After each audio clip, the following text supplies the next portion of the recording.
Hey guys, I'm live. I haven't done this before, so if it's clunky, be kind. I thought it would be kind of cool to read you, well, not exactly a bedtime story, because it's not quite bedtime, is it? But it might just relax you. You never know. So I thought I'd read. Bits from my Perfect Match book. And this is Perfect Match: The Magical Way to Your Dream Relationship. So I'm going to be doing this once a week. I'm going to be reading progressively, a bit of a series, and then I'm going to be drawing some cards from the Life Code deck. So if you're sitting comfortably, shows how old I am, I'll begin. So, introduction. You are a creative. This book is about creativity. It's also about magic. So I know you're reading, listening, because perhaps you want to discover a better relationship experience, and I'm going to show you how to do that. And we're also going to work some magic. Not the cast a spell magic to make your lover want you type of thing. Just leave that stuff alone. Nope, we're going to do real life magic, the stuff that actually works. To be successful at that, though, we're going to have to take a leap of faith. See yourself differently, believe different things, become, if you're not already, an energetic creative. So keep an open mind and come with me and I'll show you how. So let me introduce myself. My name is Janis King and I've been reading tarot in the area of relationships for many years. Hi, so glad you're here. Many years. So relationships are tough and it's one of the biggest topics of concern. Of course, to be happily connected is one of our most basic and fundamental desires. And a relationship that's not working properly causes a lot of pain and suffering. So, hello Judith. So you do fortune telling, right? No, absolutely not. I don't. In fact, I'm against the idea of old school fortune telling in general. The trouble with fortune telling is that it robs you of your power. Asking someone to tell you your future gives you a very limited view of things.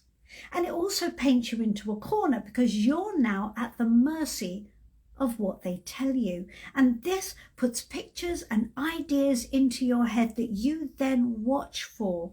And energetically, that can be pretty tricky. So I have real issues with some readers who insist on telling clients their soulmate star sign, their careers, and even their hair colour. It creates the real possibility that a person might overlook an excellent romantic prospect because they didn't fit the profile they were given, or become so focused on someone who looks the part but is actually not a positive choice.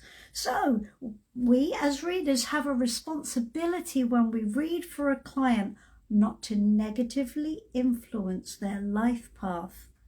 We must tread lightly as readers, working only to the client's best good and highest happiness.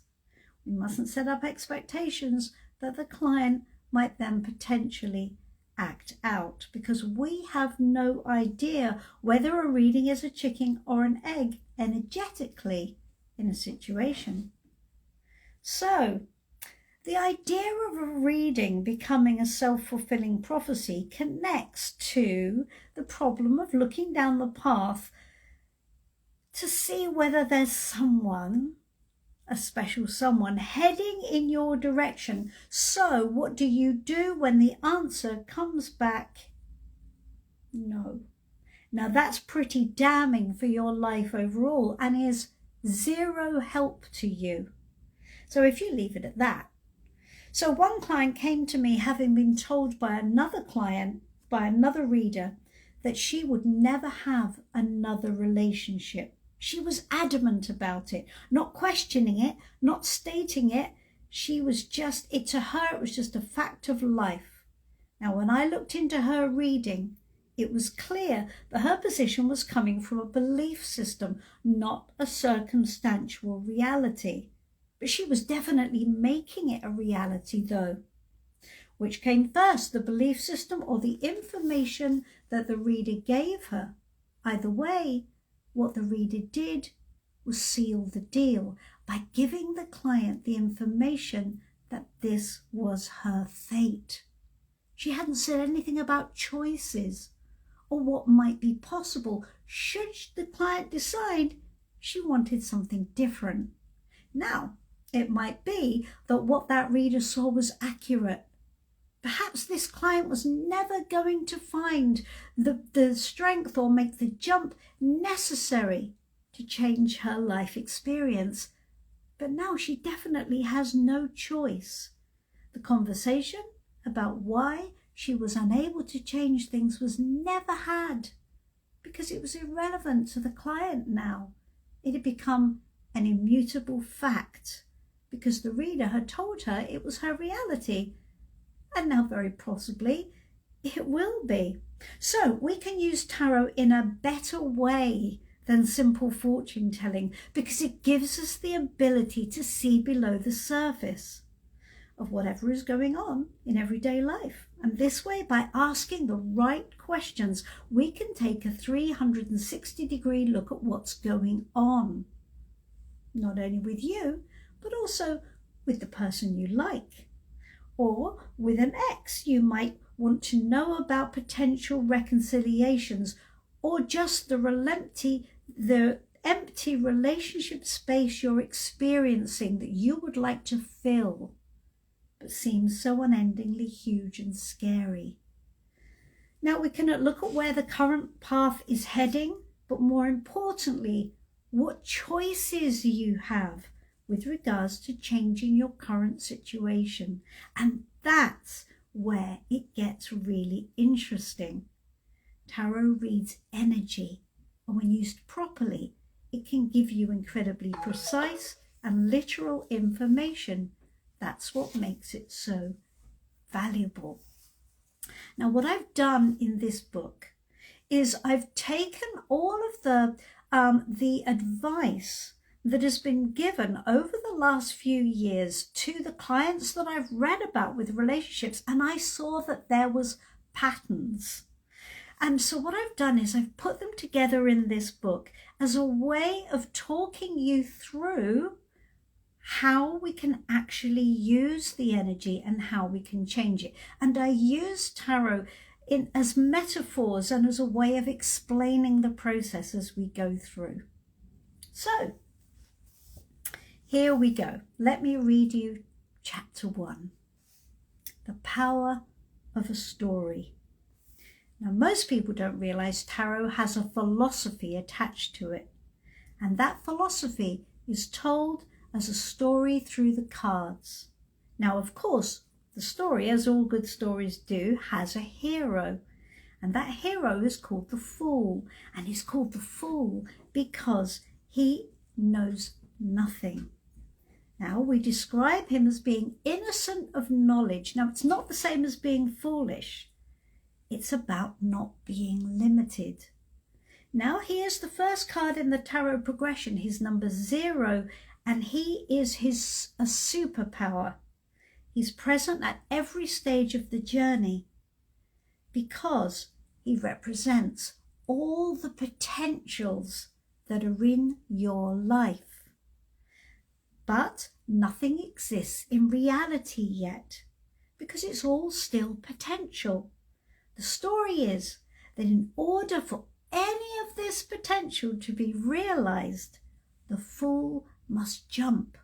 And we can see him on the card jumping off a cliff. Now, there are a few things to notice. The Fool is jumping with no guarantee of an outcome, but without the jump, nothing will happen.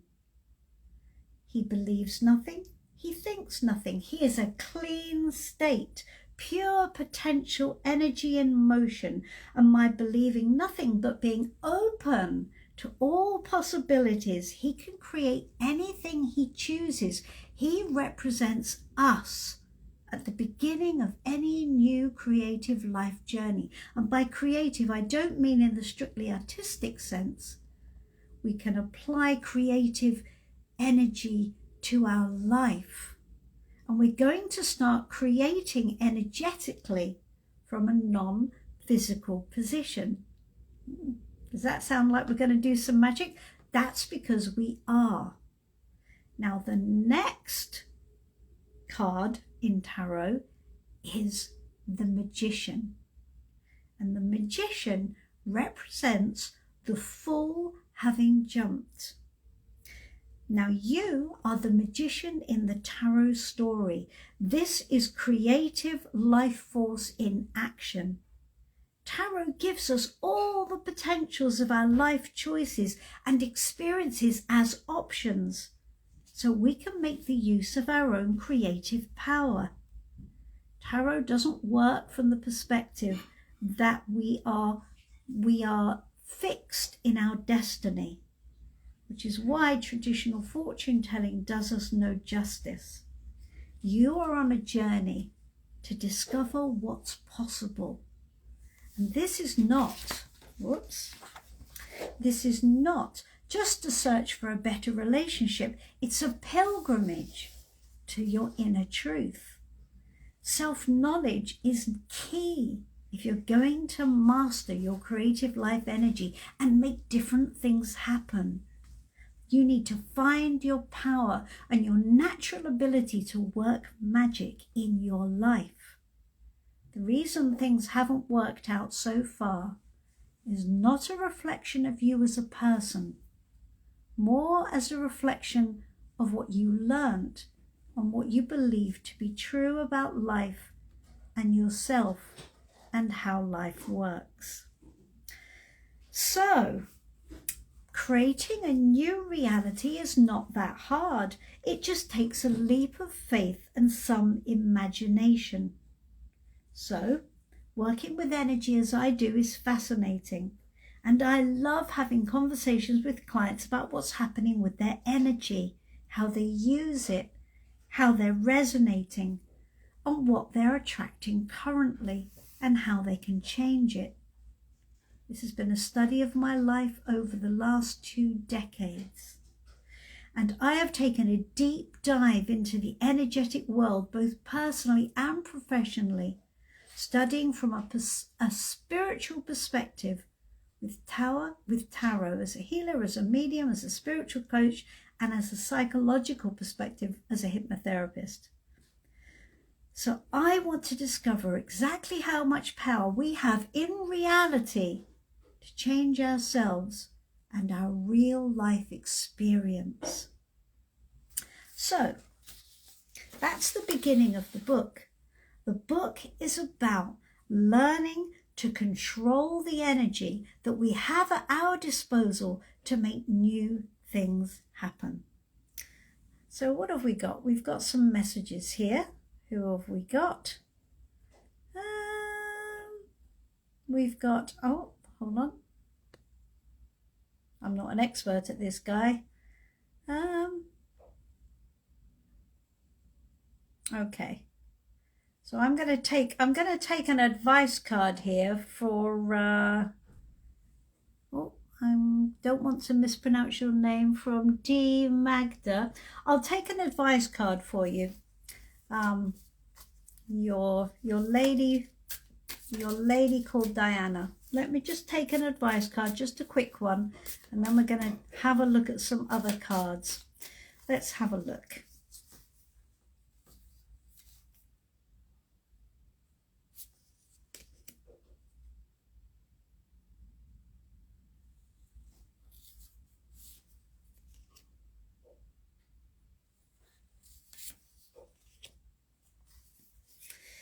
Okay, well, the energy around the situation is the Two of Swords. Here we go. Two of Swords is this one. Oh, it looks a bit of a scary card, but it's not really. What it tells you is this situation is in stalemate. No moves are being made. So on some level, She is undecided about what to do.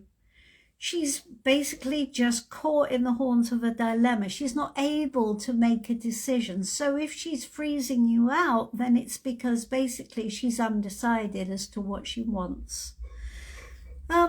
It doesn't say that the situation is over, but it does say that it's frozen. So there's absolutely no action really is being taken on either side. The other advice card I've taken you around this as an advice card around that, because obviously that doesn't give you any action to take, is this one. And this is telling you that basically events around her are moving and changing. The situation is moving and changing energetically. So her circumstance is different probably from when you were both talking. So her circumstances are changing and she is unable now to make decisions about you because there are other things in play. So what I would suggest you do is, unfortunately, you're going to have to just get on with your life, because right now she's not in any position to take any action and she doesn't want to. So I'm afraid you're going to have to allow things to be as they are and give her some space and time to decide what it is she wants to do. Okay, so there we go. So what I thought I'd do is I thought I'd take a card here about the chapters from the book and see if any of these are resonant with anybody on the call. You may well have experienced this. So tarot can be great at giving us information about how we can move forward. So here we go. So this is the World card. And this card tells you that this is as good as it gets. The World card is success, right? It feels great. It feels like this is the big deal. This is the thing we've waited for. This is what we've been trying to achieve. This is the World card. Now, what's important about this in terms of when we're manifesting energy, when we're manifesting new relationships, when we're trying to work magic in our lives, is that we must know what success means. We must know how success feels. What would it look like if things were successful? Now, without knowing what that big deal looks and feels like, it's going to be very difficult for us, A, to manifest it, and B, to know when things aren't right. Because often we find ourselves adapting to situations which are actually making us unhappy. They're making us unhappy and we try to adapt to them hoping they'll change. That's the wrong way round. We need to know what that successful thing looks like so that we know when we're not on the right path. Rather than trying to fit a situation which is never going to end up as that, we try and force ourselves into a box. We must know what success looks like. We must know how it would feel to us. So if we're talking about relationships, how does that successful relationship feel? It feels like we're being cherished. It feels like we're being nurtured. It feels like we're loved unconditionally. If the situation that's showing up for you is not that, well, that's telling us something. But all too often we stick in it, remaining unhappy because we think that maybe it'll change. Maybe it will just sort of morph into something better when that other person gets their shit together, right? Instead of saying, you know what?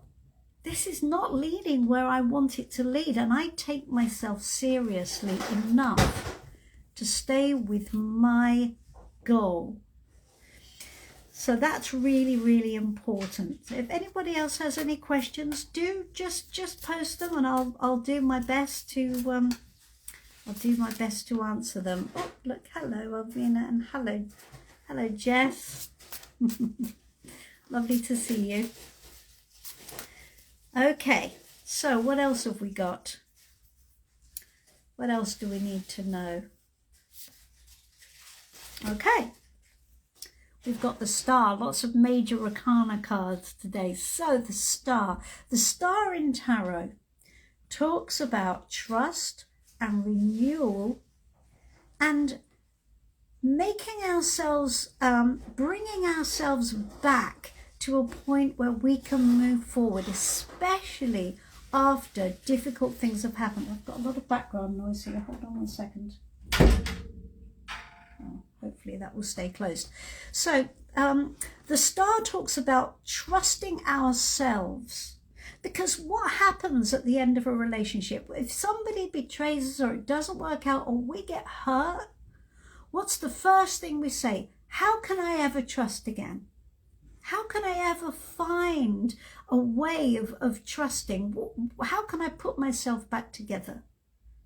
Well, the fact is, what you trust is you. Now, the way you trust you is to get real clear on what we've just said, on your big deal, to get real clear on how it should feel, and also to be calm enough to be able to listen to your intuition and not to ignore messages which are inconvenient, which don't fit. So what happens is, when we go into a situation and we get a little hit where we sort of go, oh, that didn't feel so good. Oh, and then what we do is we push it aside because it's interfering with our current experience. And we're going to try and make ourselves believe that that was nonsense, that was just a glitch, and we shouldn't listen to it. We're just going to try and make the current situation work because we're in it, and that's what we're going to do, and we commit to it. When we can listen to our intuition and keep it at least as an advisory factor, we can start to trust ourselves again. We also trust ourselves to be able to nurture ourselves back to life, so that if we are hurt, if it doesn't work out, sometimes it doesn't, we know that we won't die. We're not made of china. We'll survive, and we will, probably it will sting, it will hurt, yes, but it's okay. We'll be okay. We'll come back to life and we can get back in the fray. That's the Star card. After a difficult time, we can spend some time regrouping, healing, bringing ourselves back to a point where we can, we're back at ground zero, and now we can come out again secure in the knowledge that we're going to trust our intuition and we'll be okay whatever happens. That's what it takes to get back in and know that we can be successful ultimately. The Star is very, very important. It's the place from which all things grow. It's not the end of the story, but it's the sort of the ground we need to stand on in order to come back into the relationship arena when things haven't worked out for us. Okay, one more.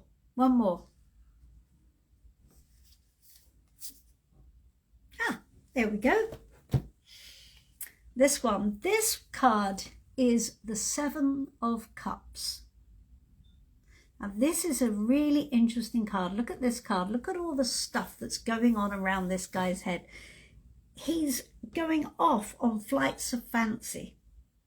Nothing he thinks is grounded in any kind of actual reality. He's playing in his head, and that can be really lovely. And it's good to have a good imagination, and it's good to be able to think outside the box. All of that's good. In relationships, though, what's really important is that we don't go off on flights of fancy where the evidence shows us something different. Okay? So I do a lot of readings with people where they are asking me if this situation with whatever this person is, if there is a future with them, when they haven't heard from them for 2 weeks, Well, they've basically been ghosted. And the question is there a future with this person? Well, the evidence suggests that probably this is not somebody who is very compassionate towards you. Maybe this is not somebody who is going to treat you in the way that perhaps you would like to be treated. 2 weeks of no contact at all, especially if you've had some physicality, yeah, evidence says no, okay? But still, we're clinging to a fairy tale ideal that maybe there's just a really, really good reason why this guy hasn't got back in contact. And you know what? Oh God, maybe there's just Janis, why does he think about me? Look, there's no evidence that supports that person's view of the potential of that relationship. So it's really important to look at the evidence, and this is not a particularly romantic way of doing it, but it gets you much better results. Make sure that your thinking is not unrealistic. Make sure you look at the evidence of what's being presented, and you bring yourself back to ground zero, which is this what I want? Does this feel like my big deal? Even if it was amazing, even if it was an amazing first date, if it was incredible, we had incredible sex, it was amazing, we had an amazing connection and it all felt so right. Suddenly, nothing. Crickets. Okay. Fine. It was great. This isn't so great though. So what we don't do is we don't go into fantasy land about all of the possibilities about why this person has behaved insensitively and probably a bit cruelly, really. Insensitive would be the least of it. So that's really important. So tarot gives us loads and loads of information as to how we can get what we want and how we can avoid getting what we don't want, which is going down blind alleys with people who aren't going to lead us anywhere. So I hope that was really enjoyable. I hope it was interesting. I'm going to be doing this every Tuesday, so I'm going to be reading a bit more of the book, and I'll answer some questions for you. If you want to show up with a question about a relationship, I'll take guidance cards for you. And also I'll take some tarot cards as well, which talk about how best to do this. Because it's all about energy, guys. It's just energetic. What is coming to you is a result of your resonance with that person. And if it's not working, then we have to look at the energy. None of this is accidental.